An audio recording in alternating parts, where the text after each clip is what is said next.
Hello and welcome दोस्तों। Good evening, नमस्कार, आदाब। तो कैसे हो आप सब? उम्मीद है सब अच्छे ही होंगे। तो दोस्तों आज मैं आपको एक ऐसी कहानी सुनाने जा रहा हूं जिसको सुनकर आपके रोंगटे खड़े हो जाएंगे। दोस्तों आज की ये कहानी सती प्रथा की एक ऐसी कहानी है जिसको सुनकर आपका दिल दहला जाएगा। दोस्तों आखिर कैसे सती प्रथा के नाम पर एक विधवा को आग के हवाले किया जाता है? तो आइए सुनते हैं आज की ये कहानी। अंत तक बने रहिए दोस्तों। अगर आपने हमारे चैनल को सब्सक्राइब नहीं किया तो सब्सक्राइब ज़रूर करें और वीडियो को लाइक करना ना भूलें। तो चलिए कहानी की ओर आगे बढ़ते हैं।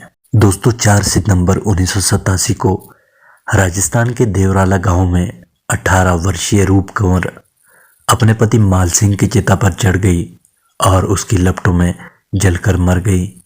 13 दिन बाद पारंपरिक चुंदरी समारोह में कम से कम 2.5 लाख लोगों की भीड़ उनके मृत्यु स्थल पर उन्हें देवी के रूप में पूजने के लिए एकत्रित हुई। सती माता की जय अक्सर दोहराया जाने लगा। नारा था, यह देवी या देवी का आह्वान है। आधिकारिक चेतावनियों के बावजूद भी छोटा सा गांव भक्तों से भरा हुआ था, जो चुनरी या दुल्हन के आभूषणों के चमत्कारिक रूप से स्वर्ग में गायब होने और अंतिम संस्कार की चिता के स्वतः सुपूर्त रूप से फिर से जलने को देखने के लिए बहुत उत्सुक थे। कुछ लोग तो बस धन्य सती से प्रार्थना करना चाहते थे। दोस्तों कंवर की मृत्यु को कई लोगों ने चमत्कार माना। गांव और उनके निवासियों के लिए वो एक आशीर्वाद से बढ़कर था, और विशेष रूप से उसके ससुराल वालों के लिए, जिनके परिवार को किंवदंती के अनुसार 7 पीढ़ियों तक आशीर्वाद मिलेगा। कई अन्य लोगों के लिए उसकी मृत्यु को एक ऐसी संस्कृति में पैदा हुई त्रासदी के रूप में देखा गया जिसमें पति की मृत्यु के बाद एक महिला के जीवन का कोई अर्थ नहीं रह जाता। अंत में ऐसे लोग भी थे जो मानते थे कि उसके ससुराल वालों ने सती प्रथा के लिए उसे बहुत मजबूर किया था। अनुष्ठान से पहले उसे अफीम दी गई थी और आग की लपटों से भागने की कोशिश करने पर उसे बार बार आग में धकेल दिया गया था। हालांकि यह अभी तक पुष्टि नहीं हुई है कि कंवर को आत्मदाह के लिए मजबूर किया गया था या 18 वर्षीय कंवर ने स्वेच्छा से जलकर अपनी नियति को स्वीकार कर लिया था।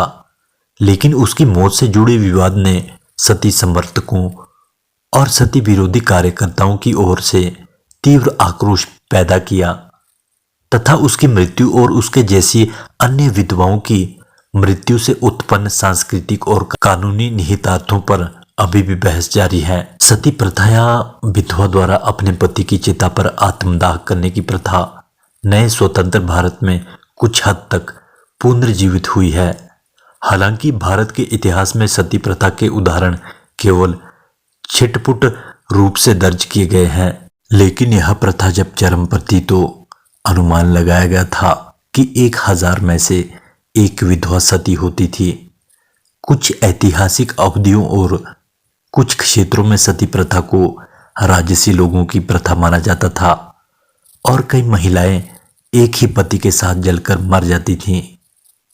अन्य समय में इस प्रथा को गरीब, पिछड़े, ग्रामीण अशिक्षित लोगों द्वारा मृत पति के परिवार को आर्थिक दायित्व से मुक्त करने की एक पुरानी प्रथा के रूप में देखा जाता था। लेकिन परिस्थितियां जो भी हों, सती प्रथा को ऐतिहासिक रूप से एक पवित्र धार्मिक आदर्श के रूप में बचाव किया गया है। सती शब्द मूल सत्या, सत्य से निकला है। हिंदू पौराणिक कथाओं के अनुसार मूल सती भगवान शिव की पत्नी दाक्षायणी थी। जब दाक्षायणी के पिता ने भीड़ के सामने बलि स्थल पर दाक्षायणी और उसके पति का अपमान किया तो उसने विरोध स्वरूप अपना शरीर त्यागने का संकल्प लिया। हिंदू ग्रंथ भागवत के अनुसार वह गहन ध्यान में बैठ गई और योगाग्नि में अपने शरीर को जलाकर राख कर दिया था, जो यौगिक ध्यान और द्वारा उत्पन्न अग्नि है। हालांकि स्वामी हर्षानंद के अनुसार अक्टूबर 1987 में एक लेख में पति की चिता पर जलने की प्रथा को स्पष्ट रूप से विष्णु धर्म सूत्र के अपवाद के साथ किसी भी हिंदू शास्त्र में नहीं बताया गया है। हिंदू ग्रंथों में सबसे प्रामाणिक वेदों में विधवा दाह का कोई स्पष्ट उल्लेख नहीं है। फिर भी इस प्रथा को इसके समर्थकों द्वारा एक पवित्र धार्मिक अनुष्ठान के रूप में जोरदार ढंग से प्रस्तुत किया जाता है, जो इस बात पर जोर देते हैं कि रूप कंवर की मृत्यु साहस और सर्वोच्च निष्ठा से उत्पन्न एक चमत्कार थी, जो इसे उत्सव के योग्य बनाती है। 17 सितंबर 1987 को इंडियन एक्सप्रेस के एक पत्रकार को उनके पति के परिवार के एक सदस्य द्वारा दी गई अग्निदाह की कहानी में कंवर के अंतिम क्षणों को कुछ निम्नलिखित शब्दों में याद किया जाता है। दोस्तों, लड़की ने बिना एक भी आंसू बहाए अपने पति के शव के साथ समय बिताया और उसने अपने करीबी रिश्तेदारों की मदद से दुल्हन के कपड़े पहने और चिता पर चढ़ गई, जहां वह अपने पति का सिर गोद में लेकर शांति से बैठी रही। चिता जलने के बाद भी वह शांत बैठी रही। उसके चेहरे पर एक सुखद मुस्कान थी। 2000 से ज्यादा श्रद्धालु लोगों ने उसे जलते हुए देखा, लेकिन उसी अखबार के एक और संवाददाता ने कुछ और कहा। उसने कहा कि रूप कंवर को लकड़ी के भारी बोझ के नीचे दबा दिया गया था ताकि वह बच ना सके। एक बार आग जलाई गई और बुझ गई। आंशिक रूप से जली हुई रूप कंवर चीखती रही और दया की मदद की भीख मांगती रही। माल सिंह के अंतिम संस्कार के एकत्र हुए 90 लोगों में से अधिकांश को पता ही नहीं था कि वो एक सती को देखने जा रहे हैं। जो लोग ना तो रूप कंवर का दर्द दे सकते थे और ना ही उसकी मदद की हिम्मत रखते थे, वे शर्म से चुपचाप दूर चले गए, क्योंकि उसकी हत्या करने वाले लोगों ने क्रूरता से आग को फिर से जला दिया था। दोस्तों, एक अन्य कथित प्रत्यक्षदर्शी ने दावा किया कि कंवर ने 3 बार आग से बचने की कोशिश की और हर बार उसे पीछे धकेल दिया गया था। बॉम्बे यूनियन ऑफ जर्नलिस्ट की महिला और मीडिया सेल की एक तथ्य खोजी टीम ने पाया कि जब कंवर ने सती की तैयारियों के बारे में सुना तो वह एक खलिहान में छिप गई थी और अन्य लोगों ने पाया कि उसे बलि की वेदी पर धकेले जाने से पहले अफीम दी गई थी। 13 सितंबर 1987 को टाइम्स ऑफ इंडिया में एक लेख में बताया गया कि यह संभावना नहीं है कि कंवर को जबरन जलाया गया हो या उसके साथ जबरदस्ती की गई हो, क्योंकि वह अपने साथ 25 तोला सोना, टीवी, रेडियो, पंखे और रेफ्रिजरेटर लेकर आई थी। कंवर के भाई ने संडे ऑब्जर्वर को बताया कि वह हमेशा से बहुत धार्मिक रही है और हो सकता है कि उसने खुद ही सती होने का सुझाव दिया हो। दोस्तों, रूप कंवर ना तो गरीब थी और ना ही अनपढ़ थी और ना ही अपने पति के परिवार के साथ उसके रिश्ते खराब थे। वह एक संपन्न परिवार की शिक्षित महिला थी, जिसका शहर में ट्रांसपोर्ट का व्यवसाय था। उसके ससुराल वाले भी पढ़े लिखे थे और उसके पति ने मेडिकल स्कूल जाने की योजना बनाई थी। इन कारकों ने उसे जलाने के पीछे की मंशा के बारे में कई सवाल खड़े किए। भले यह कृत्य स्वैच्छिक था या मजबूरी में, महिला संगठनों ने तर्क दिया कि उसकी मौत मजबूरी में हुई थी। अगर शारीरिक रूप से नहीं तो सामाजिक शिक्षा के माध्यम से, जो एक महिला के अस्तित्व को पुरुष के अस्तित्व के अधीन करती है। हाल के वर्षों में भारत में शिशु हत्या और दहेज हत्या के बढ़ते मामले भी महिलाओं के खिलाफ बड़े सांस्कृतिक पूर्वाग्रह की ओर इशारा करते हैं। उसके पास आगे बढ़ने के लिए कोई जीवन नहीं था। समाज विधवा को कुलक्षणी मानता है। उसे नंगे पैर रहना पड़ता है, फर्श पर सोना पड़ता है और घर से बाहर नहीं निकलना पड़ता। अगर वह किसी पुरुष से बात करती हुई दिख जाती है तो उसकी बदनामी होती है। इस तरह की जिंदगी जीने से बेहतर है कि वह मर जाए।